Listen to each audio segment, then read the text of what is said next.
This podcast is brought to you by lineupmedia.fm. Welcome, Soulardians, and this is Marcus Boston. I'm Cecil W. Adams. And we want to thank you for listening to another episode of the Soulardians. And you can find me at Marcus Boston 314. You can find me at Cecil W. Adams on all platforms. You can pick up your merch, Soulardian merch, from buyjack.com/the Soulardians. You can also go down and support Colorado Bob Ship of Fools at 3457 Morganford Rd. We would like to thank you and ask you to like, share, comment, and have your friend listen to the Soulardians. And we would like you to enjoy the show. Peace. We act like this a studio, this really just a trap. Welcome back, everybody. Hey, I didn't even put a song on this time. I just came on. Hello, everybody. This is Marcus Boston. And I am Cecil W. Adams. And this is the Positive Playground, the Human Becoming Podcast. And together we are the Soulardians. I just added that today. The Positive Playground. I like it. It's dope. What was I doing when I thought of that? I don't know. It just came to me. The positive. Well, that's his thing, though, isn't it? No, he's positive people. Let's bring him in. Let's bring him in. That's where you came up with it. You stole it from him. I thought we were doing some sort of interconnectedness. I was like, I'm with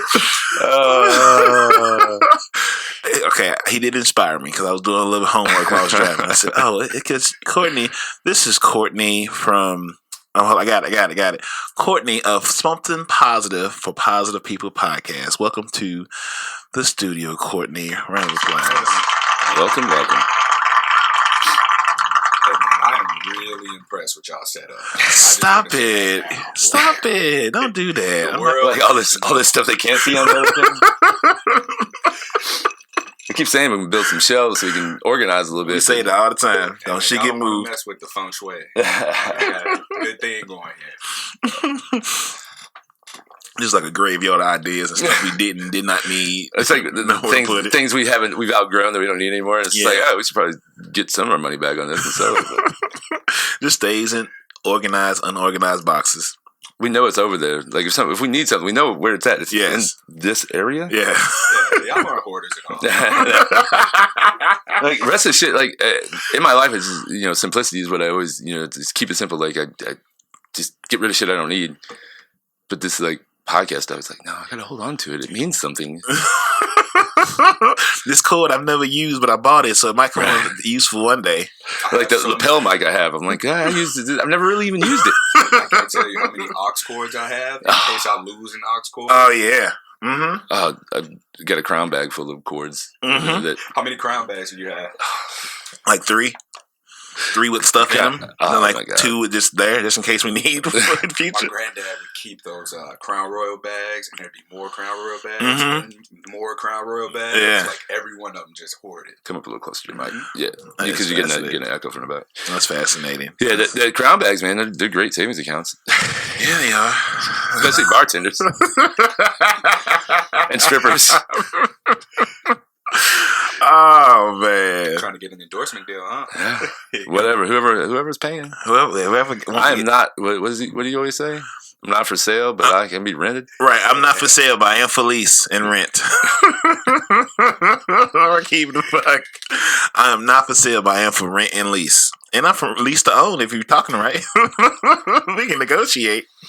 If we can negotiate my ownership, I'm all for it. In most things. I mean, liquor, for sure. We're Walmart, if you're out there, we're rocking you guys today. Man, $15, can't beat that. I said, shit. I'm more of a Costco guy, but whatever. It's literally the exact same vodka. Yeah. The only closest Costco, I think, is in South County? Yeah. And then one on Baldwin. Manchester Marcus. Oh, STIs is free. God, everything has been going well, even better since we went to that first meetup. And I got us tickets for the second one. They have it in January at the Microsoft Store. January 9th. I was wondering what the Microsoft on there was. Yeah, so I guess they have a collaboration with Using That Space or Microsoft. I didn't even know Microsoft had a store. Yep, Galleria. Ah. Mm-hmm. Yep, that's January 9th, so I got us tickets for that.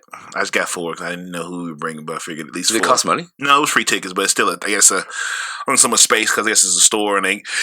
Well, she had the last ones on Evan Bright as well. Like, there may be a kickback for like Yeah. Maybe she's a promoter for Evan Bright. I don't know. Yeah. Some got, because I think Free and STI got that. Then he got like a gamer night too up there, video games and shit at the Microsoft Store. Yeah, I'm not coming in January. Xbox person, so Yeah, I'm not shit. I just want to go hang out because I don't play games. I play with your mothers. Ooh, I used to. So anyway, we have a guest on today.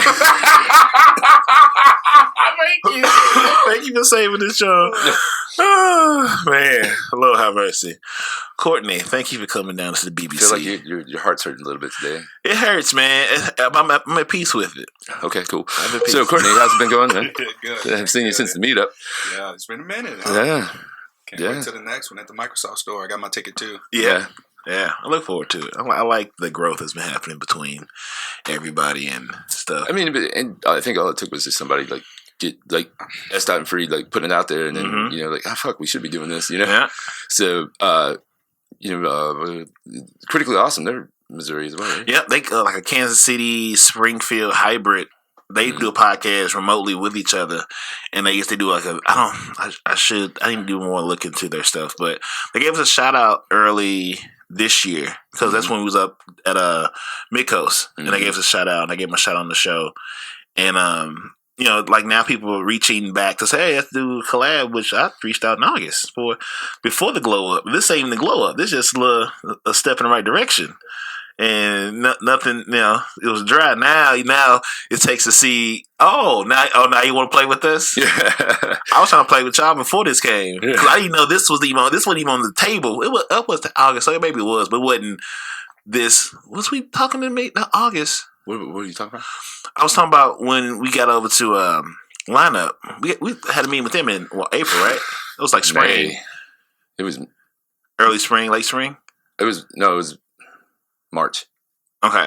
It was March, and then we had made a little run. I'm like, hey, let's reach out to other podcasts, blah blah blah. And I was like, no, okay. Price just goes up the longer you wait. That's what we always talk about that. Like Apple stock, you should have bought. I said, all right, try to like Magic Johnson and Nike deal back in the day. Remember that? That came out in the news. I know. I'm sorry.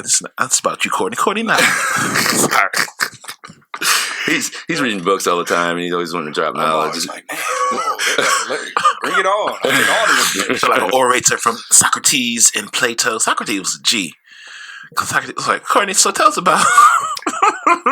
So we're gonna run through the show. I have a blueprint in front of me. I'm still going off of tangents.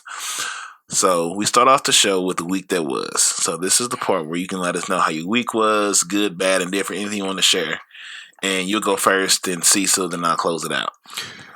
Ooh, so this past week is the first week that I've been back on my podcast Instagram account. So I took a 1 week break off of it just to see who I was without that, because I know that it's real easy to attach our identity to the things that we do. And so I decided, I'm not necessarily overwhelmed or anything. There wasn't a reason for it. I've just been reading a lot of different books. Letting Go by David R. Hawkins, The Body Keeps the Score. So I was kind of learning about trauma, and I wanted to put more time into reading. And during that break, there were a lot of things that just kind of came up, and I thought that I'd be like having a panic attack, anxiety, because it's like, what if someone reaches out to me and I'm not there? And short version about what the Instagram account is. So I host a podcast, Something Positive for Positive People, for people who are living with STIs, to get the experiences of other people who are living with STIs so that they can kind of cope with it.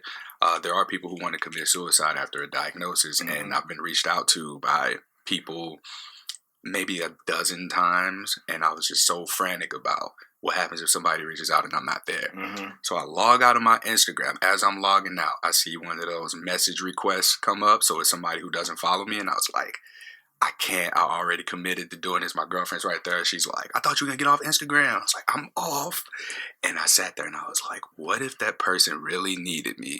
But I had to trust the fact that I made a post that was like, if you need me, email me.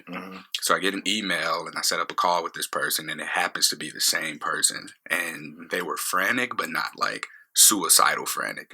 So I got to talk to them, and after that happened, I was good. Yeah. It was like, cool, my conscience is clear, I can stay off of this. And during that week off, I made more money training people, and I got work, and it was just all this stuff that came in as a result of just kind of clearing out that space. So coming back to it, I realized, all right, I don't necessarily need this, but this is something that I like doing.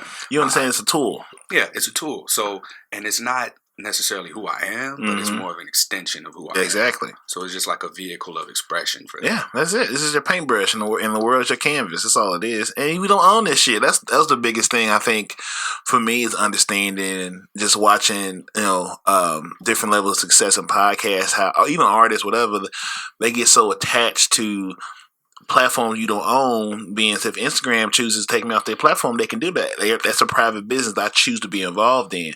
But what I can do, while it's an option, build my own playground. So we have a website you can go to. So if this all turns to shit, if Mike Zuckerberg, fuck Mike Zuckerberg, if all that turns to say we done, well, this continues without y'all. So how many other places I can have more of an ownership and stake in what happens to reach my audience and still keep the train moving. So you just get you a website. I'm like, okay, we go to Squarespace. And so now I was like, now we got Soulardians website. I'm like, well, let me go ahead and try to build out one for cognac just to see if I can get it done. And then that just takes time. And I've spent more money on less. How I not spend money on something I actually enjoy. Have you looked at Wix? Wix is all free. I own the domain. I bought the domain name, so I got cognaccorner.com. I got that. I was just using Squarespace to design it, so I guess I can't jump over to Wix. I didn't think about Wix. Y'all hosting the podcast through the website? Soulardians has its own website through Lineup, so it's an independent website that's run by one of the guys over there. I just started looking into one for cognac to host, so just in case, like I say, everything goes to shit, the website is a place they can get everything they get from there. And I'm just more shit on my plate. Okay, I was gonna say, because I use Squarespace, and you can host your podcast directly from Squarespace and upload everything through the website. Yeah. So I was currently uploading like the last episodes up and just figuring out the mechanics. So when I go live and everything's up there, I can just easily put it in line with everything else. So now it's just getting the right pictures and colors and blah, blah, blah. Like, this is a lot of fucking shit. I see why web designers get paid so much. This shit is tedious. But it's just like what we were talking about earlier as far as fitness goes. With YouTube right now, everything that we need, we can kind of learn how to do it to an extent. But then you probably want to bring in an expert for the more detailed stuff. Yeah. So you can get started doing anything and then bring people in who are going to help get you to the next level. Yeah, and most of the time you find people that are eager to help people that's at least started on their own. They're more passionate to help you and give you little, like, expert notes than a motherfucker just say, come in and do it.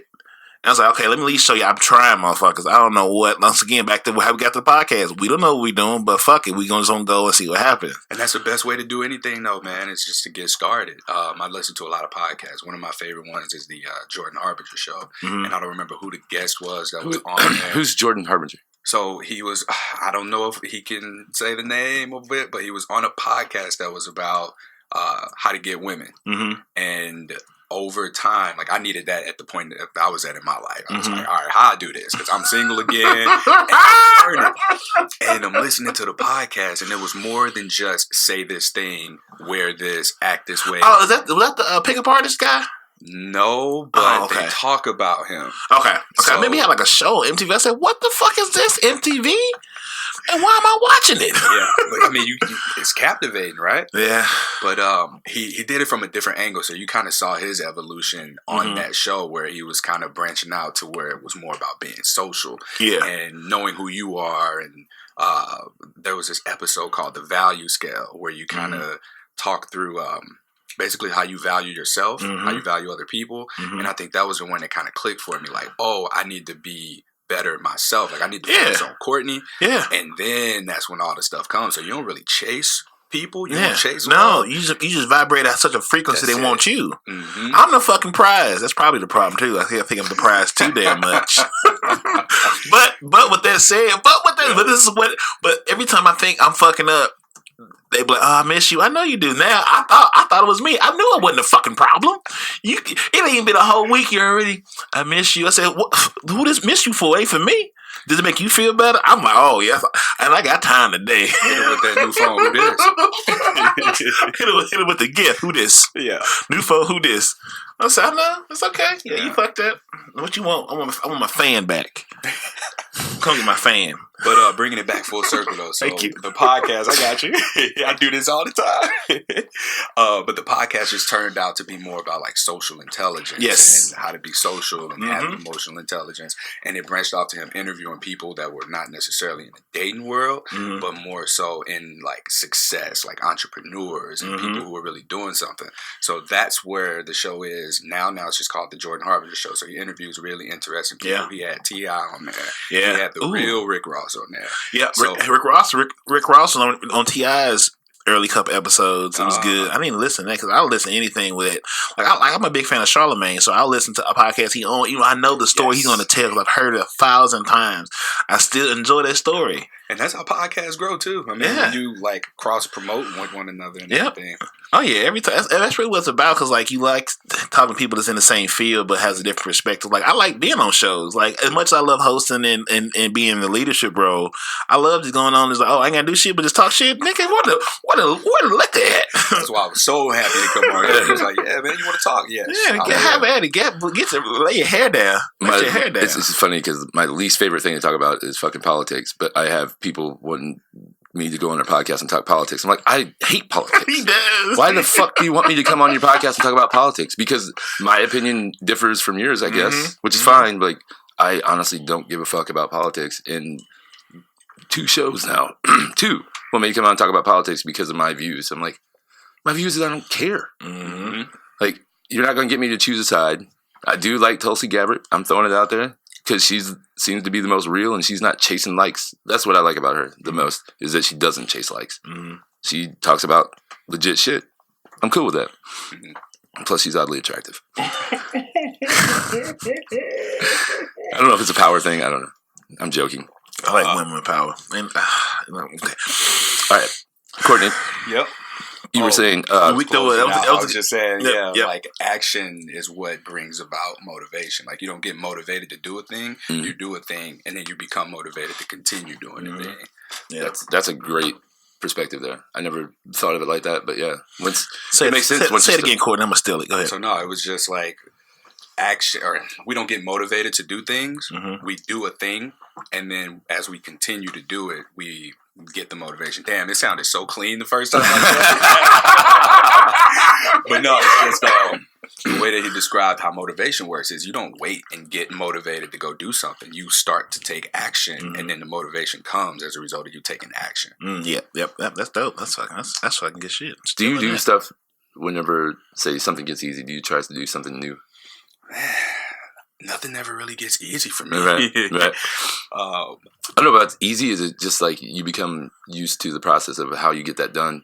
You know, I'm always wanting to try new shit. Yeah. You know, it's just new shit. Like I want to learn something new. You know, always growing. And like I feel like death is just doing the same shit every day. Man, yeah. Say that. Going to a fucking job you hate, sitting in a fucking cubicle. So many people are dead already and living. And I'd rather work hard trying to live than waiting to die. A lot of people just waiting to die. Yeah. I mean, think about growing up. Like where I'm from, it was you get out of high school, you go to college, you get a degree, you meet a girl, you get married, and have kids, and then you die. You know how much money people make off of people believing that that's the way you're supposed to live life? Like, everything around us. Like, imagine if we lived in a world where everybody was just free to love who they want to love, do what they want to do, and just like, you know what? I want to go grow my own fucking vegetables and sell those to the people around me and like just be around people that I love being around. You can't make money off. Like, no, the powers that be can't profit off of that because of your freedom. So in a way, like we're all sort of enslaved to that belief and just kind of crawling our way out of it's materialism. I think. I mean, a lot of it is the shit that you work to buy shit.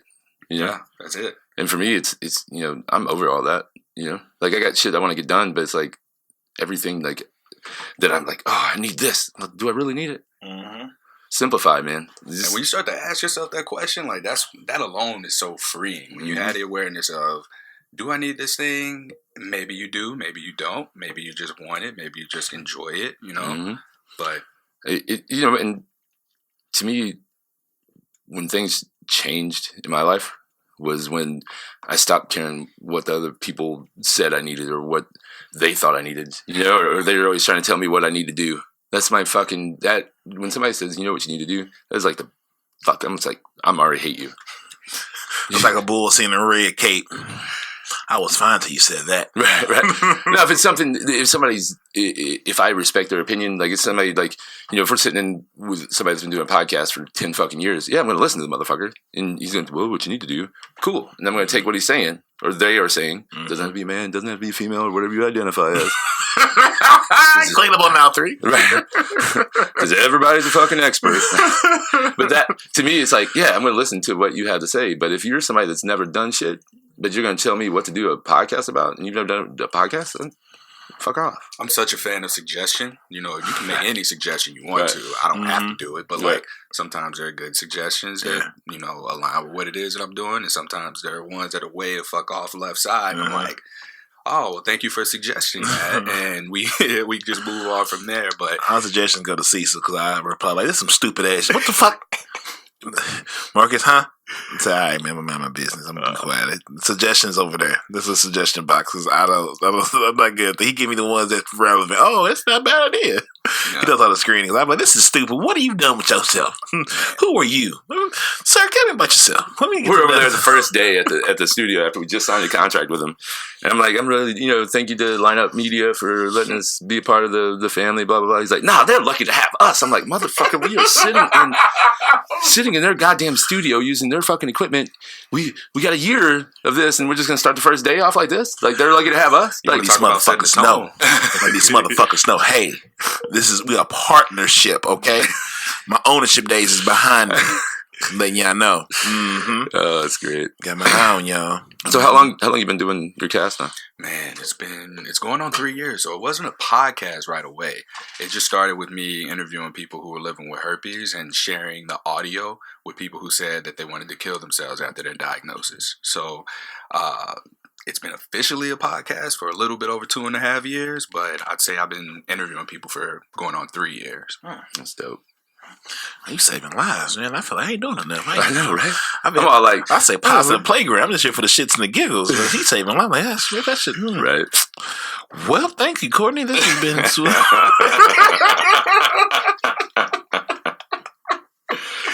I can't take credit though, man. It's been the guests who come on trusting me with their anonymity because a lot of people are deathly afraid of being outed for their status or other people finding out or the wrong person finding out and letting other people find out.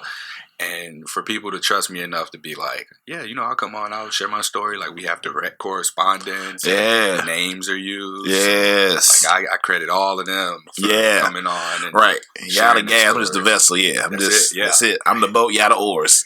Not whores, but the oars. Like, yeah. All right. Someone actually messaged me today and were like, they sent me a screenshot. Someone messaged them and were like, hey, was that you on Courtney's podcast? I was like, oh, fuck. Then I read the rest of it and it was like, because I want to talk to you about juicing. And I was like, oh, good. Because the lady was real excited because she was so pumped on the podcast about how she got real healthy like after her healing process or her diagnosis and started juicing and everything. So in that instance, somebody finding her was like a good thing. But I always tell people too, if after we record, you can delete me off social media so nobody like searches, oh, I heard this name, and then they type it in and they just go down the list of who has that first name. Turn into a fucking Inspector Gadget. Oh yeah, I leave last names out of it. So for sure. Like, you can just deny it. Like, no, that wasn't me. Oh, for sure. For sure. I thought you give me a signal. I said, "What's up?" No. Run the up hey, to man, down. Listen, I told y'all I will talk. Oh no, money. So is that the week that was? So it was the podcast. Oh, shit, yeah. I know, brother. If it weren't for this paper, it would be all over some shit. Yeah, but I think that was really it, man. Like being able to spend more time with just myself. I spent more time where I was more attentive in whatever it was I was doing at the moment, because a lot of times my head will be off into what's happening on Instagram, what's happening at H on my chest. Like, am I missing anything? Like, it's just that FOMO. Yeah. So being able to come back to that and just kind of like awarely, if that's even a word, but to have the awareness that I can just kind of step into it as desired. Like, Yeah. I want to get on here and interact with people. Mhm. Like, that alone was helpful for me because, again, you can just so strongly attach your identity to something else and become that. Let that become you. Yeah. I think our generation is definitely the last one that remembers life before the smartphone. You know what I'm saying? Like, They have a special designation for some of the Zennials or something like that. Because it's in between the Generation X and the Millennials. yeah, It's like 78 to 86 or something like that. Like Y and a half or something. something. I think it's called Zennials is what they came up with. Yeah, yes, yeah, because we are that bridge between the two. Because I remember having a pager, I remember getting an AOL account, I remember like AOL chat room. That's how I became a keyboard gangster. I told my friends, "Hey, y'all need to get y'all white girl training up because they coming. I see it, I synced it, and even the regular ones got bodies. So I know we got the ones that got bodies from reason, but the regular ones they're walking around St. Peter's Port Stall with bodies, don't even know they have bodies. They're out there. Just get your training, get comfortable, because it's a different sport than dating black women by far. It's a different sport. Gotta be like Bo Jackson out here. Gotta be like Deion. Gotta be in NFL and in baseball. Gotta have a little bit of balance. Start now. They didn't believe me. Now it's 10, 15 years later. Were you one of those dudes going in chat rooms and shit back in the day? I spent time in there. I was like, "Hey, everybody, how's it going?" I had nowhere to go. I had no car. I had no family. I had nothing to go outside. So I was on AOL on dial up. Welcome, you have mail. I just missed that. So, like, my friends were How old are all you? in there. 30. Oh, 31, shit. 31, 31. Why you saying You about said black people? Paige, I was like, all right, so he about 35. And on the 23rd. Yeah. Man, we almost 18 there. days. Yeah. Damn. Yeah. 2 ways, AOL, dial up, all that shit. I remember that shit, writing my, "Hey, you like me? Yes, no, maybe." All that shit. Yeah. See, I was in college when all that started coming about. Like, Hey, he was adult. He was jacking off in socks by then. Probably doing stuff was with it, girls, MySpace? wasn't you? We're going MySpace. yeah, I had a MySpace, but it wasn't like, man, I didn't pay attention to shit. I was like gonna be He's an athlete. I was gonna be in the NBA. Everybody else is. Give me some ice. Could you pass me some ice? Yeah, Yeah. that was a different time for me. I was on Facebook right before college, Got it. just because that was how you connected with people. I It's like, remember. all right. I remember Google had people had to send you a Google invite to get on like Google to have an email. Cause I had Yahoo and shit. And I had people say, "Oh, I'm on Google Suites. I'll see you an invite to get myself. Let me in." Or when I met this girl, she went to Fontbonne, but she was on Facebook back when we had to have a college EDU to get in. And I was like, I'm not in college. I want to get on Facebook. Right. I missed all that. Yeah. I didn't. Man, what a time to be alive. What a time to be alive. I remember the Razor, I remember the Trios, the Time Ports, the Motorola, all that shit. Breaking My phones. first phone was a Kia Sarah, Oh, I had one of those too. the little silver Kia Sarah, and I remember I sent like 2 text messages, but I had to get on the internet to send a text message. So every time I'd send a text, it was costing me like 25 cents. Oh, I remember those. Bruh. I got my first bill. Well, my mom got my first bill. My ass was on fire after that one. Dude, you think about back in the day, how many people got fucked over by some bullshit with their cell phone where they get a bill, it's like $1,000, and you're just like, what the fuck? I remember when it was I think I moved to St. Louis. Yeah, because U.S. Cellular came out with free incoming calls or whatever. Or there was no long distance anymore. Ameritech. Call somebody, be like, "Hey, hang up and call me right back." My free minutes are after 9. Dude, it was such a fucking racket back in the day, and now like people just started making it free. Yeah, like look at Facebook. You can call people, FaceTime them, message them, all of that. Oh my God, from anywhere. So I'm filling in at this holiday bar down the street, and it's just a Christmas bar, right? And this kid working in the dish room is like, "Hey, you have to call me on Facebook if you're gonna call me. I don't have a phone plan right now." And I'm like, Brilliant. "Damn, all right, homie." I was like, "Missed call? No one called." I said, "Oh, who called me on Facebook? What in the?" You mean young girl? They be like, what's your snap? Can I have your number? I What's love your the Instagram?" snap. I was like, I "You love know the what? snap. You know what? Where's your mother at? I don't have to talk Snap, to you you." gotta walk away. The snap. Yeah, I love Snapchat just That's because like like 2021 borderline. That's borderline. the snap is I enjoy it just because like it goes away, so I don't have to remember. I don't remember the dumbass shit I put up on. I'm always cutting these 30-second videos about dumb shit, and it's like, whew, I don't remember that, any of that. I'll always forget what I'm responding to. That's what gets me. I'll be like, what? Or somebody else will forget what I'm responding to, and then we're just like, you know what? I'm like, what did I say? Because I don't remember. Because I was talking some shit and I was in my feelings, and I'm sorry what I said to you when I said it.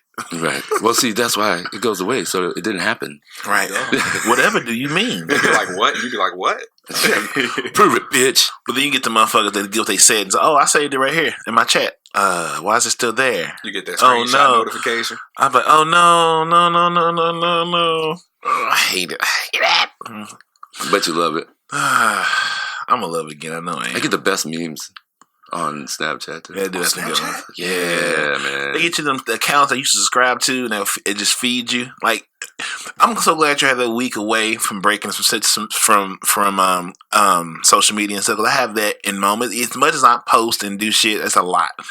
I still have areas and times where I can be in a book, be in a documentary, and like I understand it's a tool like a hammer, so I can sit it on the charger and not.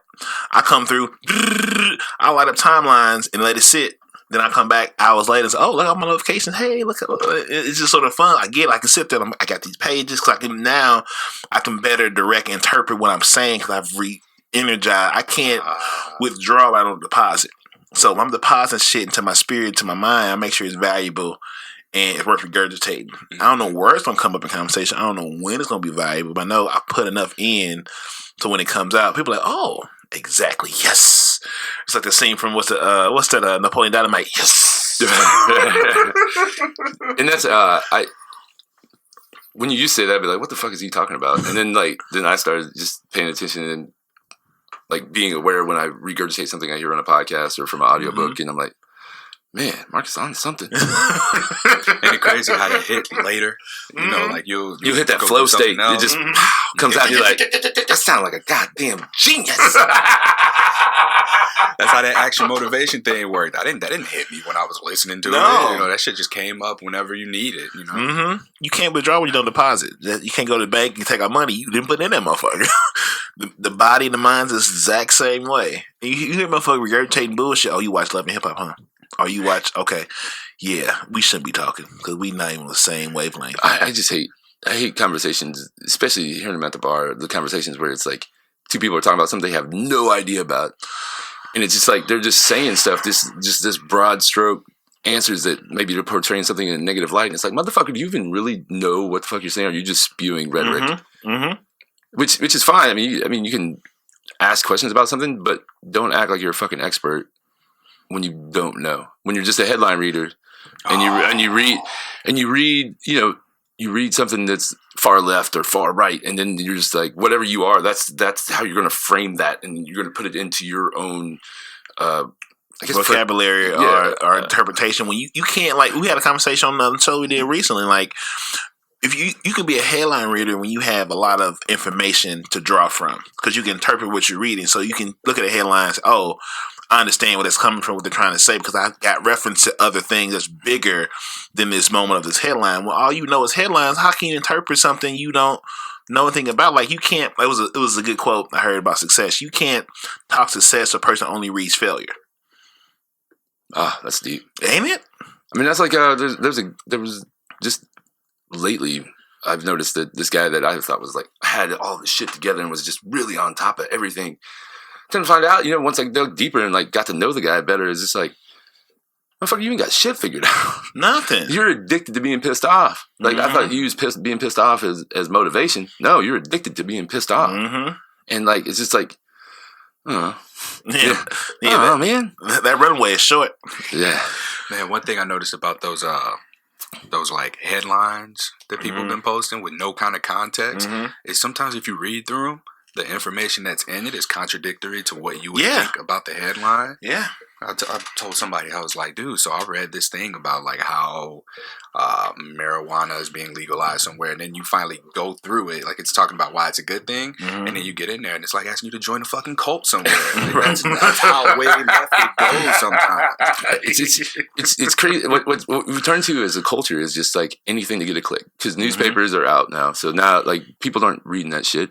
Just like the guy that's running the Christmas bar market. He's like, oh, I want to stick all this money into newspaper and radio and TV commercials. I'm Sir, like, are you making it great again? Because you sound like great again talk. Because all this shit you talking about is no longer popping. He's Trumpy as fuck. Oh yeah, radio, Nick. Radio. I was like, dude, like the special person radio, like what's It was Omar. not Omar Cuba Good. Cuba Good. He says the brother Omar. Oh, it's funny. It's funny. And I was like, man, for a third of what you're spending, I can get that every piece of information you want in front of people. And he's like, no, blah blah blah. This is the way to do it. I'm like, well, if you want to spend $6,000, I'm not telling you how to spend your money. For me, I try to find the most efficient. And, if we do it through the online, well, why don't you do it for me? I'm like, well, like the Joker says in Dark Knight, if you do something good, never do it for free. Yeah. I was like, I have a business that's just on pause for a minute. I'm here because it's right by my house and, this is easy money for me. I'm not going to do all this shit for you for free. No. I'm not putting my name on your place. No. Because, one, I don't know you. First and foremost. Two, you're super Trumpy, and I don't go either way with we don't want to get on that sinking ship. This in general. This is a person. That's a bad ship, right? and the only reason I'm doing it because it's my benefit. Yeah, it's not my fault. You had circumstances happen to your place, and you couldn't do what you want to do. But you're going to learn just like I had to learn. Like I'm not giving you my knowledge for free. No, like I'm over that. I'll give somebody some pointers, but if you want me to come in and run your shit and get your ship floating the right way, you got to pay me, man. Yeah. Well, I think we're at a point now, like what I'm hearing out of you is that I don't need the experience anymore. Nope. I got the experience. I need the money. Yeah. Right. Could you pull me the bag around, please? Oh, now we're talking. And like I told him from the beginning, I was like, man, I'll work here and I will promote you on my certain media outlets, but as long as that check clears. That check down clear, you're not gonna see me anymore. It's no. I'm not mad at you. Check didn't clear. All right, man. Well, I'll see you later. Like this is some total fucking mercenary type shit. Newspaper and radio. That's crazy. It's just that's how people don't get it. Yeah. Well, I mean, think about how we do things though. Like I had to look up one day and be like, oh shit, I'm 30. And the people that I'm needing to reach are in their 20s, and older than me. So I can't talk to a 40-year-old person the same way I talk to a 20-year-old person. And I can't talk to everybody like I'm talking to people who are in my age range. You know what I mean? So that's one thing that people might just struggle with, especially getting older. It's like, well, this is what works. And you kind of lose track of time, too. Like, I just fucking looked up and I'm 31. Oh, what day is it? Oh, shit. Where's 5 years went? I ain't done shit. What have I done? October I turned 40 and I was just like, whoa. I feel better at 40 than I did at fucking 25. I'm learning. Because you've been going vegan for a week. Right? Yeah, that's true. That's my week it was. Right. No, when you stop doing all the bullshit that didn't think mattered, and then when you started cutting little things out, man, life changes. Little steps out of the big results, man. And and I try not to be that guy where it's like you want to help everybody, and you're always like, well, I did it this way, and this is what I'm doing, and blah blah blah. But sometimes I'm just like, fuck, you did it again, man. You had to tell them about the cold showers. You had to tell them that you're doing intermittent fasting. Like you had to why you don't need to bring that up, man. Like that more because I never want to be that. You know how you can tell somebody's a vegan? Don't worry, they'll tell you. I'll tell you. So I posted on my Facebook about switching to vegetarian, and everybody had a fucking opinion. I didn't read the comments. I saw the post. I said, "Yep, not gonna watch this. Nope, not gonna do it." And I was just like, shit, I shouldn't have done that. I love when he said something on his Facebook. Yeah, I see all the fucking replies. It's like, how many he got? Oh yeah, not getting involved in this. Nope.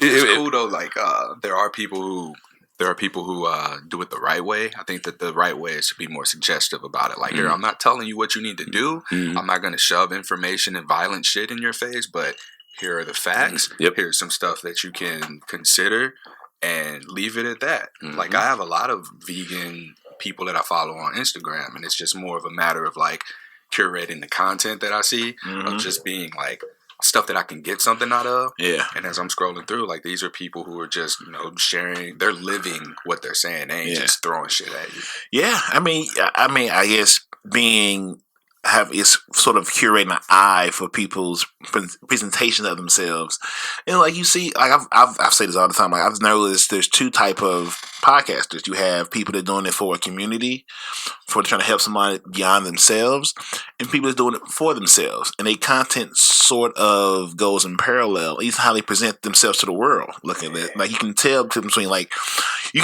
our pages and what the goal is between all three of them, and personal pages too. And then you can see other people like, how you have these numbers, but your content is not. I'm not inspired to do shit. Like that's not even good stuff. There's nothing. There's no spark. I want to go to any of the pages we had. I want you to leave with some kind of spark. Oh, that's a good idea. Oh, that's good. I want you to feel some type of way, and wherever that goes, that's fine. But some people are like, that's not even. What are we doing here? What are we doing? I think it's just addicted to being an agitator. You know. Mm-hmm. Some people that post shit is just the only reason you post it was to be an asshole. Wow. I think I'll take it a little bit deeper and say that it's really about attention. So it's more about like, how can I get people to look at me? I'm going to post this thing that I agree with, that I know is going to stir up shit. And then you got engagement in your comments, and you're really just like, ultimately all we want is to feel connected with. Yeah. And that's what their attempt is. I have a friend that posts stuff about Trump all the time, and she doesn't even like Trump. She just does it for attention. And, I mean, she's making money off her Instagram. So, I mean, but she doesn't, like, you know, she does shit just to get people's reaction. That's like, they were talking about, there was a girl that went around, it's been on YouTube. She went around and she was dressed like a total SJW, you know, going around like, yeah, let's impeach Trump. And everybody's like, yeah. And they were like, what's the vice president? Mike Pence. They're like, yeah. And she's like, I can't wait for President Pence. And everybody then was like, figured out that she was just fucking, just trolling. Because you think it's bad with Trump? How bad do you think it'd be with fucking Hunter Pence? People forget that. I'll take another year of dealing with that shit, which doesn't affect me directly. I mean, but I take it over fucking Hunter Pence or Mike Pence or whatever the fuck his name is. Like, fuck that. That dude wants to put gay people in prison. Pray the gay away. Anyway, back to what you were saying. I think, you know, you even see it in the election now. With the election, you see these people that are candidates that are just posting shit to get attention and likes and all this other shit. Like the one the other day said, I'm going to get $7 billion for entrepreneurs of color. Like, bitch, where are you going to come with $7 billion? What does that mean? Well, what an entrepreneur of color is going to think is, there goes you got my vote. Right. Like, exactly. You don't really rationalize through that. What does that look like? What does that mean? Right. How is this going to come to me? If it was like $100,000, I'd be like, oh, she could do that. But when you say you're going to get $7 billion to give entrepreneurs, first off, just entrepreneurs, you're going to give them split up $7 billion. What are the qualifications? Does me selling dope on the corner entrepreneur? Like, why do we can cut to the such a broad statement, but people, they do it to get people's reactions. And it's like, but then, you know. Malarkey. Malarkey. But then, you know, then you have all these other people that are like, well, I'm Armenian. Am I an entrepreneur of color? Like, what, you know, like, it just went down this path, and she just did it for attention. And it's like, because they have people that are like, oh, this is where everything's trending. Entrepreneurs really hot right now. Make a post about entrepreneurs. Like, fuck off, dude. Yeah, one of my reparations is hot right now. Let's just say something reparation-esque. We're doing investigation. What? In the exploratory meeting about a meeting? Too many goddamn meetings, guys. Let's make a decision, good or bad. Let's make a decision. We're in a fucking meeting. We have 4 years of a meeting. Okay? Shit. That's the thing. My meeting mentality is the same. I think it's Bezos or somebody's like, they have a pizza. They put the pizza down, and this meeting's going to last as long as this pizza does. Just because meetings can drag out for no fucking reason. I eat fast, motherfuckers. Right? Especially when I'm stoned. Really eat fast. Meeting going to be over 10 minutes. Make it count. Love it. All right, so your week that was. I finished your week that was. I don't want to cut you short. Man. I think, we got it. You need to refresh your beverage before you go around this table.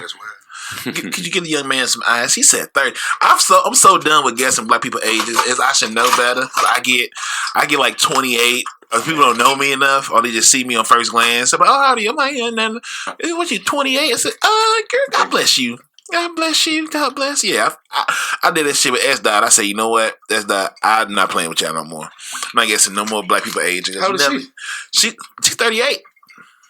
Man, Exactly. That's what I thought. I said, look at God, boy, black. I said, man, if I ever go back home again, is it February yet? Wait till February. I'm going home hard. I'm preparing to go home in February. I'm gonna get me somebody good in February. That's what I'm gonna do. So every February, I exclusively date black women in February. What?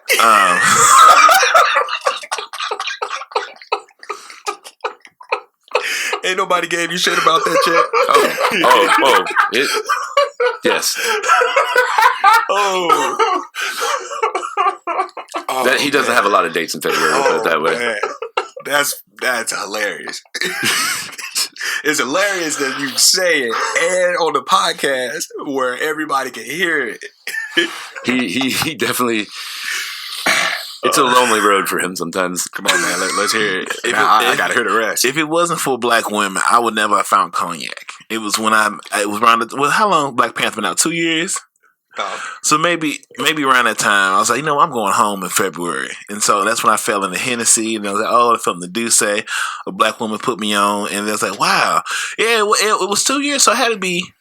Maybe I think it was 2 years ago, but like I did it this past year in February, and it panned out, and then that led us into the podcast. So was that? So wait, this timeline. So what year is this? 19. So we started 18. So February last year, 18 is when I got into cognac, and then we started the podcast end of last year. So it was when that last February, I was like, I'm gonna focus. Black Panther came out.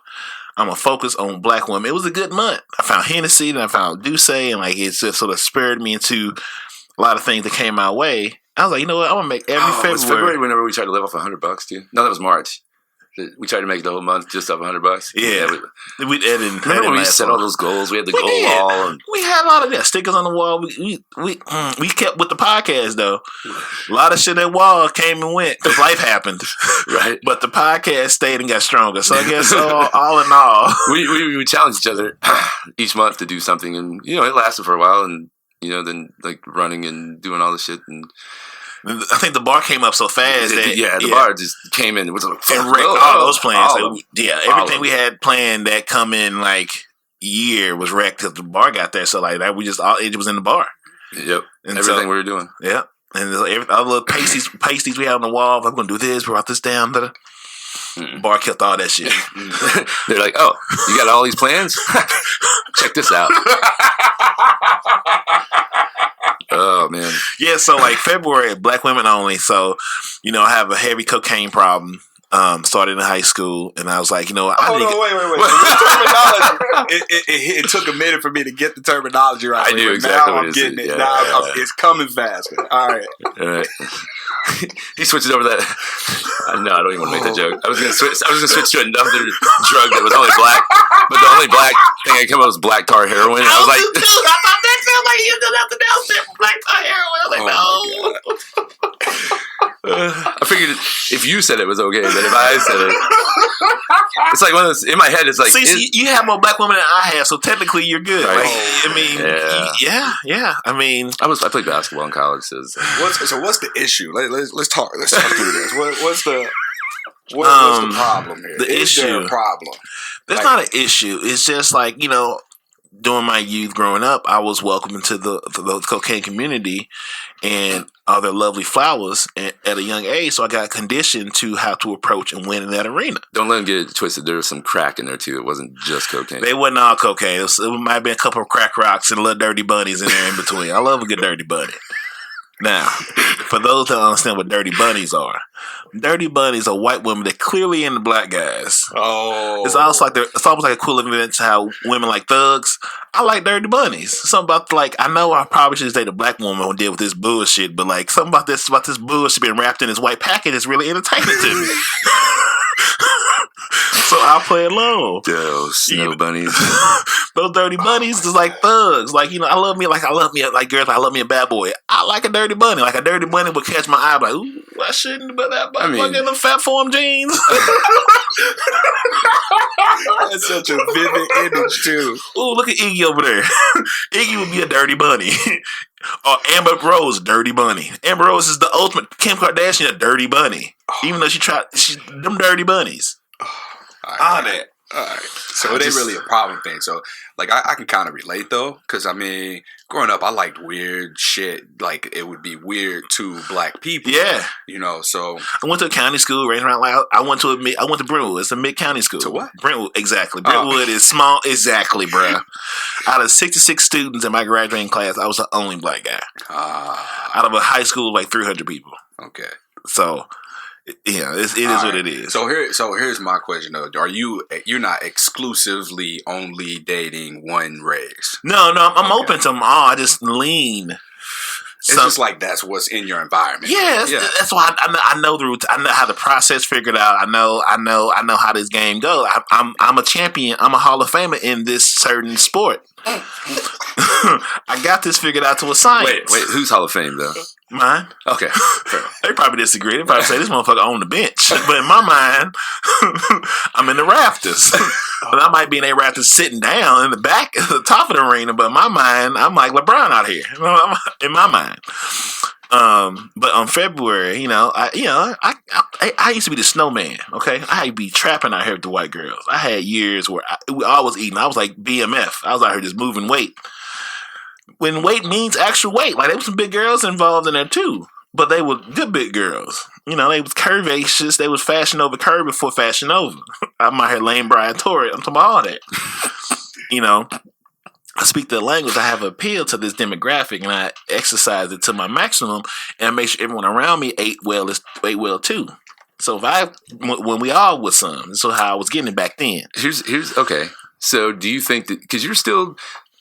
I've seen the quality getting better, but I've seen some when you go back. I think it's because it's some slides. He's some slaps the backs. Yeah, and I think it's because it's so much easier for you now because you got all the confidence going that you're just like, man, this is layups. This is a layup. It's a layup. Oh, this is a layup. I'm like, I shouldn't be here. And then like I'll give him the look like. So it's more about like your confidence in who you are, like just bringing in. Whoever. It's how much work I'm going to put in. Like, these women deserve great things and great people. But I don't feel like giving you that right now. Like, I'd rather give more time to everything else besides you right now. As much as you deserve what I can give you, I know what you bring to the table in your luggage, being probably divorced, couple kids, all this other shit. I respect, because that's what people do. I don't bring a lot to the table with baggage. I bring it's like a little stick and a little knapsack of like bullshit. Like, oh, this is my shit, I think you have a low tolerance for bullshit anymore. Yeah, like I don't have to. I like. Is that because of like all the reading and? Yeah, reading has ruined my life. My life changed 2015, last semester of college at UMSL. Yeah, that's when I graduated at 15. That's why I got in the books and shit, and like I got the work. I couldn't watch bullshit anymore. Like some of my mind said, I need to do more. I don't know what more is. I'm finna graduate college soon. I'm gonna pay this shit back. I need to make the most of this time here. And what I've done thus far, all my slutty shits, my system, I didn't sniffed all my lines of cocaine I can sniff. I've had all the parties, all the bullshit I can do. There has to be, I'm here from something more. What more is, I don't fucking know. I know that's out my system. Let me focus. That's why I really got into books and library cards and da-da-da-da. Then once you know better, you do better. And that falls in line with women and who you surround yourself with as well. To where I'm like, I can't even take you serious. Everything about you is amazing. Except for you ain't, what are you here for? Like, what do you want to do outside of me? What is your purpose? When you can't answer your question, I'll come on your house and you watching fucking murder mysteries and thinking just because you can cook well and do nasty stuff, I'm supposed to be okay with not having no ambitions for your greatness. There's not that this knocked off 90% of. There's not enough sustenance there, right? It was nothing, and she was amazing. She had all the nasty shit I like. She dressed how I like. All that dirty bunny shit I enjoy. I love. So we talking about one person. Yeah, it's a string of them. I'm a repeat offender. There was never the substance I needed to say, you know what, you are inspired. You are want to do something great, and I can help you get there. Even when I asked a question in text or whatever, you just go past it like I didn't say nothing. So what can I help you do better? Like, well, besides the shit you do for me, which is cool, what do you want to do to be great? You don't have an answer. Nothing I can do. We are we at the end of this road. Because all the other shit, I got Pornhub X videos. I really don't need you. I really don't. I get the same conclusion with or without you. So what do you bring to this table? Nothing. Cool. I'm gonna go ahead and mind my business. Go back to what I was doing. You wait, and you out of my little circle of influence. Like I gotta travel. Oh yeah. Oh yeah. And your Wi-Fi weak. Oh yeah, you really. Come in a Wi-Fi tester. What's wrong with your connection? Okay, I can do some work here. Wi-Fi. I'm trying to Get that first thing you ask. What's the Wi-Fi password? right. You ain't got no 5G. What is this? This regular Wi-Fi? Who the fuck? This ain't gonna last long. Oh man. There are amazing black women out there, and I've met a lot of them. I've let a lot of good women go. You left go or they left? I mean, it depends on telling the story. And then there's some that he never took a shot that he really had a thing for. You know what? That's tough though, because like it can be I was hoping intimidating. he wouldn't go this way. Yeah, that's intimidating though. To shoot your shot with somebody, you like, damn, that's an amazing ass person, and you just be like, nah. But then you never know. What if you get in there and it's like not what you thought it was going to be? I think that's my worst fear. Yeah. My worst fear is getting exactly what I asked for and then it not be that or it look different. And that's why you can't, I mean, I try not to be absolute in thought, but like sometimes, you're like, man, this would be amazing if this was, the situation was this way. And then you get into it, you're like, fuck, what did I do? What is this? This is not what I thought. This car is as nice as I thought it was going to be when I got here. This ain't this. That's like my biggest fear when I'm finally able to buy a G-Wagon. I get in and drive it and I'm like, this is fucking terrible. That's my Chevy. Where's my Monster? Right? Like, what the fuck? This is goddamn garbage. Yeah. Oh, man, that's a huge fear. I think some people are better in my mind than they are in real life. Yeah. Oh, yeah, that's exactly what I was talking about earlier when I got to know the person that I had put on his pedestal as being great, and then you get to know him and you're like, is that why they say never meet your heroes? Yeah. Oh, yeah. But think about how we meet our heroes. Like, we compare people to the perfect image that they put out there on social media, on TV, whatever's being pumped to us. And then, like, imagine, you meet somebody in the dark at the club, you go home with them, you're like, damn, she bad. And then you wake up and you're like, oh, ain't no makeup on. Like, I love meeting, when I meet women at the gym or like in a natural habitat where they're just like them. Yeah. And then it's always been like a bonus when they go to put makeup on. I'm like, oh, shit. You bad. Oh, I like you with the sweatpants and looking glistening. Ooh, you cleaned up. I'm scared. To me, hard work is sexy. Like if somebody's laying around the house all day and going out at night and you see them all dolled up, cool. But like if I see on whatever you're putting in work and working on your body and working on your mind and doing things to get better and driving towards a goal, that shit, I'm okay. But that's like the worst time to approach a woman too. Like if they're just reading, minding their own damn business. Like, don't fucking talk to me while I'm wearing sweatpants and no makeup. But those are like the one. That's when you really want to talk to them because those are the ones that would have more substance. Like this is the kind of stuff that you're doing. Yeah, is the kind of stuff I'm into. And I think back when I used to have female friends, all my female friends got married and got kids now. Still working through that. But I would say my suggestion. That was a real pause too. That was a real sigh. That was a definitely a dramatic pause. Let the drama build. I always suggest just go out and get involved in stuff that you enjoy. Like, if you single, if you don't waste your time. Not say waste, but don't prioritize your time on the site. Just go do things you like. If you want to do volunteering stuff, you want to do network stuff, just go out and live things that you enjoy and you'll meet people that like those same things. Or might just be on the humbug and you hit it off. Like just do things that you enjoy to make you better, to make you increase your value. What's on the humbug? On a whim. Gotcha. On a humbug, on a whim. You know what I'm saying? So like get involved. If you like pets, not a big fan. Go enjoy volunteering with pet stuff. Like get involved in those communities and you'll find people, men or women, that have like-mindedness, and then you go from there. Don't lean this onto a website and dating and think you're going to find who you need. No, get involved. Like you say, action and motivation get you in the right direction. You'll be all right. Start a podcast and just start putting it out there. Right. Exactly. Find like-minded people. That's, like this community we're involved with now with the STL podcast, like, I don't know these people, but it's all dope shit. And I love being a part of it. Like, granted, my theories behind podcasting may be different from theirs. Like when we were doing all three of us, we're doing a podcast for a purpose. If to me, do I get into pop culture podcasts? No. But I did have fun the other day when we were on a pop culture podcast. Mm-hmm. That was cool, but it's like, I don't want to get addicted to where like I'm just caring about what's next and what's going on in the world with everybody else. I'm here to, I'm here for a purpose, and I'm still figuring out the purpose. We don't know what it is, but when I find it, I'll get there. Like with the stuff with Dave that we're coming up with the ELP. This we got a friend, Evolution of Dave. He's got an awesome YouTube series. He's been on the podcast. He's launching this evolutionary lifestyle program, and we're all going to be a part of it. I told you about it. Yeah. Know about it. But it's just simplifying, like we talked about earlier, simplifying the things you should do each day. It's going to be such a simple plan for people just to evolve as people. And is that my passion? I don't know, but I'm going to try it. Yeah, and I'm going to help promote it. And maybe it turns into something, maybe it doesn't. I mean, it's trying shit, and when you're doing the same shit, staying around the same people all the time that are all like, oh, someday I'm gonna do this, someday I'm gonna do that. How is it making good just talking about it? If you're losing friends, you ain't growing. Just what it is. I look forward to new people. Like, I got to start over. Yes, like it doesn't scare me. Like I don't give a fuck. Like I don't know nobody. I go in the room. It's like I'm gonna walk out knowing somebody. If not, I'll come back next time. Like it doesn't. I have no fear of like doing shit. I have no problem just walking with my stick and just going forward. Fuck it. We gonna be alright. What they gonna do? What? If you want peace, prepare for war. When I leave the room, they're gonna talk shit about me. Cool. That's it. But I'm gonna give them a reason. I can't believe that guy just like has all these great ideas and does stuff. Just goes out and does it. That's so dumb. Like, yeah, I ain't said shit, but I done a whole bunch of shit I can't remember. Right. I forgot more than you've done. You ever have a time when there was somebody like bring something? Well, so and so got offended by this, and you're like, what?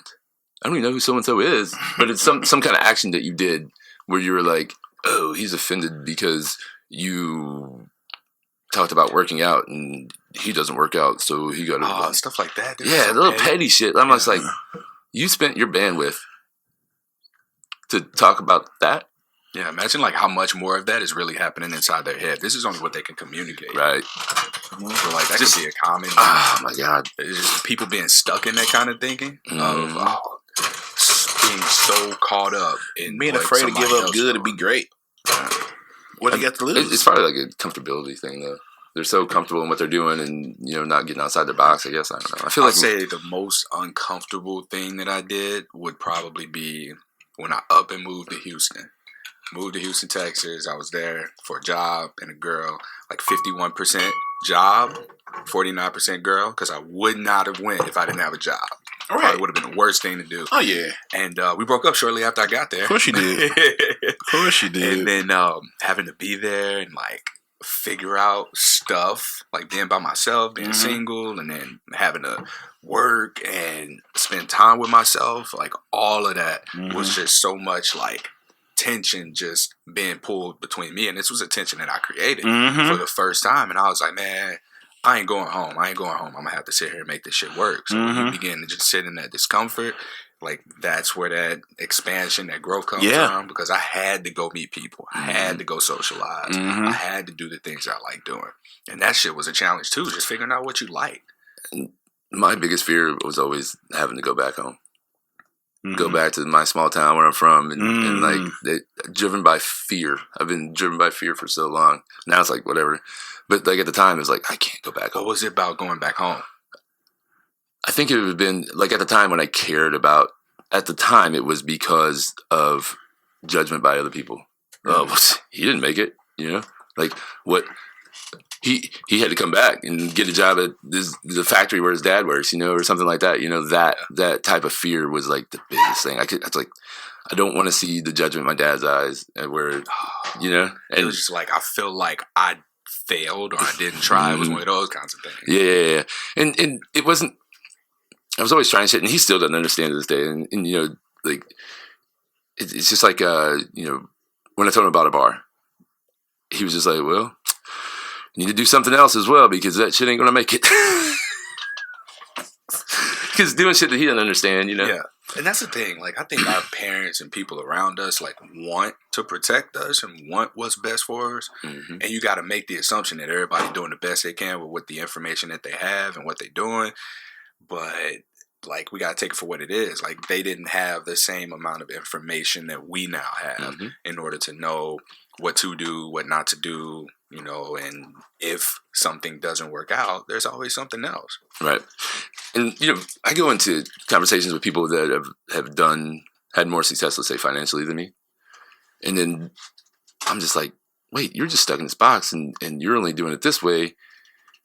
I mean, granted, you're winning on this part, but you're not, as a human goes, you're not as rounded as I thought. You know, because I'm thinking that they got there by doing the same things I was doing or I've been doing no. They figured out one thing, this is what they're doing, and they're sticking with that. And I'm just like, I don't want to be that person. Yeah.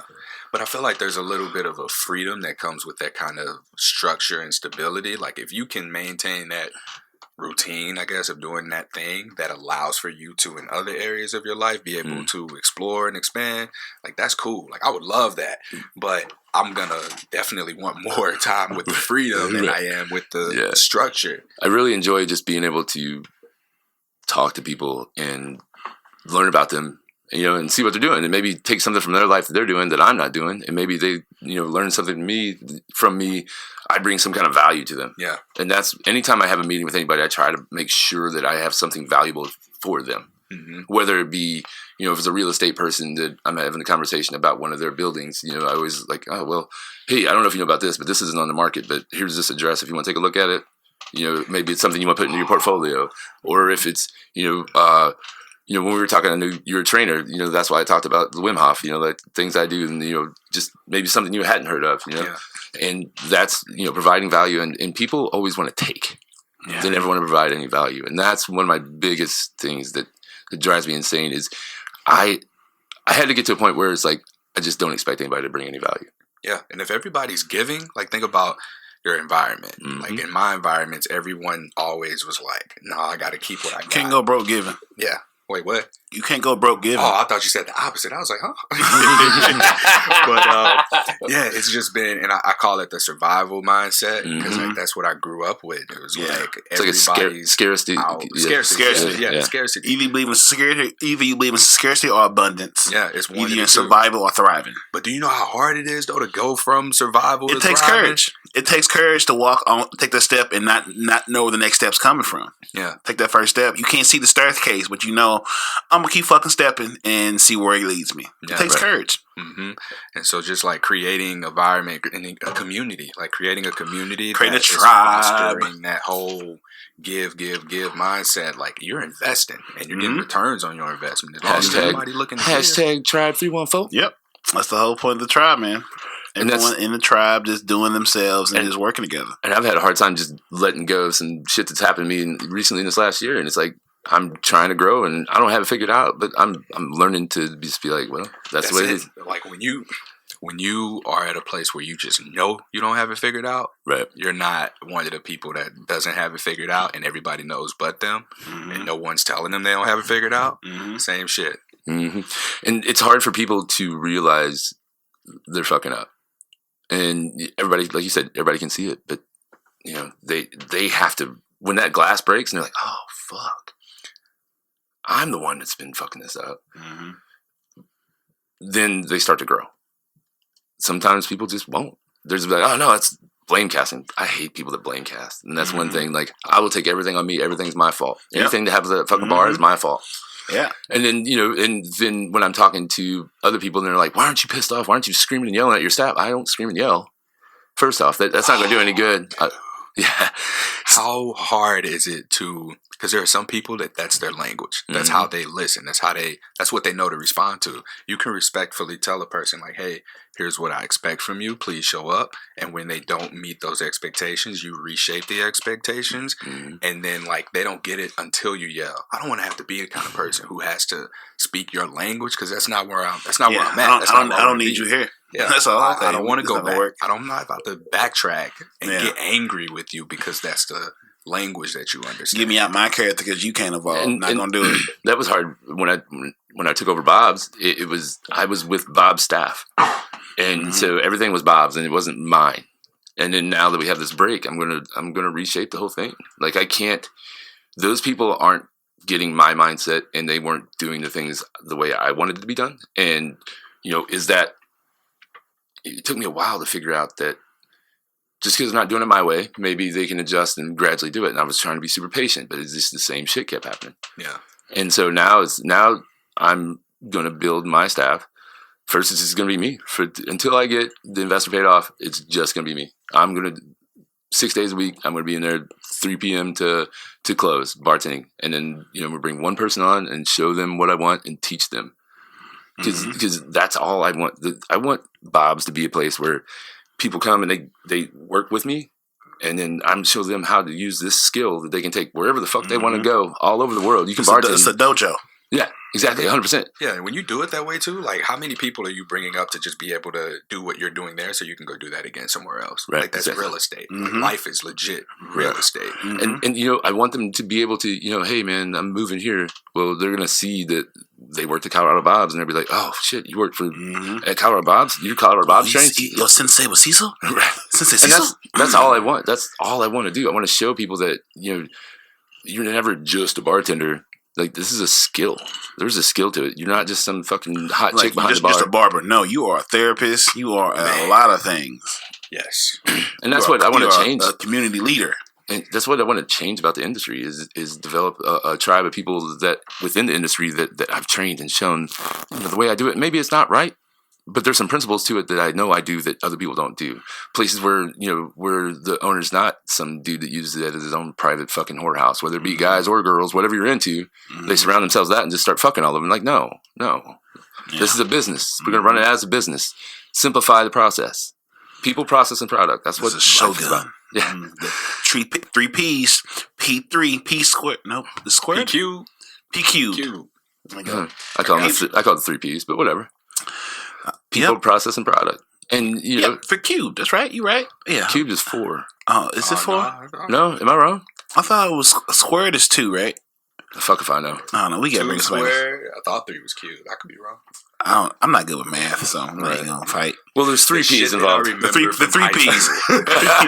People, process, and product. Right. That's it. And that translates to any industry and anything. Like, if you get those 3 down, that is a universal law. That's one of those Socrates, Newton type things. Those 3 things, if you understand how those are moving, anything can work. Yeah. I mean, podcasting, I think the 3 P's just in the way of we approach podcasting and working with other podcasters being themselves. I want you to have experience. I want you to feel a vibe, and then I'm gonna follow that vibe up with promoting your stuff. Like, I want my stuff to be showing your stuff, and like open door policy. Like, this ain't mine. This life ain't about me. It's about how I can help others do whatever they do is. Jay-Z said it best. We're whistles, and the wind just moves through us and makes music. I don't know if he said whistles. He said vessels or whistles. Probably vessels. It's his birthday today too. Jay-Z, happy birthday, Jay-Z. Sean Carter, December 4th. I'll hit you up later, bro. He been holding that on me this whole time. Oh man! So, are you originally from St. Louis? Yeah, so from St. Louis, born and raised, and I know you're gonna ask me this. I went to Hazelwood Central High School. I'm not from St. Louis. I wasn't. I hate the questions. I don't ask The one time I was ready. I'm ready now, motherfucker. I know you're gonna ask. I got it in the holster. I got it in the clip. I got it in the barrel. Ooh, I'm ready. Nope. I was known as a cookie man in high school.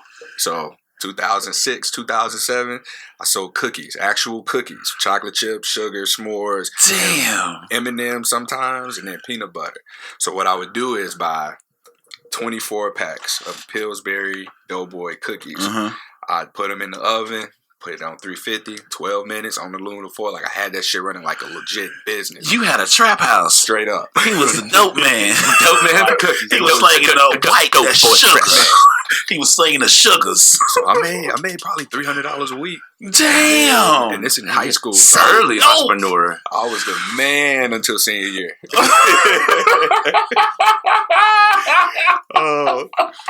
But man, it was crazy though, because like I got to a point, like I think that's what taught me how businesses work. Like, you do something, you build something from the ground up. People you trust, like those gonna be the people I give my cookies to. Yeah, and they gonna bring me back. They're expected to give me back X dollars.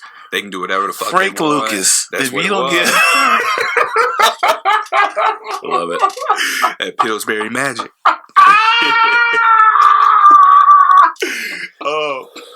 I mean, shit, like that wraps up high school for me. But yeah, I was born and raised here. Got my entrepreneurial spirit from the Hawks. Go Hawks. Whoop whoop. Graduated 2007 with the Southeast Missouri State. SEMO. That's my neck of the woods down there. Oh yeah, you from Cape? I'm from Ullen, which is over in Southern Ullen. Shawnee College. I went to Shawnee. I played basketball at Shawnee College. Shawnee, you heard of Shawnee, right? That Shawnee Junior College. Shawnee. Damn. See, so you old, man. It's like it's just a lot of towns around there. Yeah. So yeah, I'm from Illinois side, but yeah, little bitty town. You know, I think it's 400 people now. Yeah, like what? Yeah, it's one stoplight town. There's no stoplight.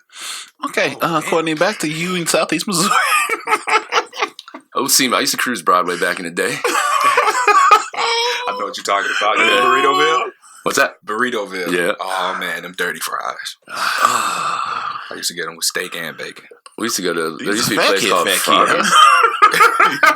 They would drown the Tupperware in queso, and there'd be more cheese on the bottom than on the top. Life was good. Can't eat that shit no more. Not today. Stay away from me, Satan. Oh man, Southeast. Did you graduate from SEMO? Yep. Nice. Graduated 2011. Got out of school, got my first big boy job, and then I got herpes. You want to go ahead and transition? Are you not entertained? Are you not entertained? Is this not why you are here? This podcast was a presentation of lightupmedia.fm.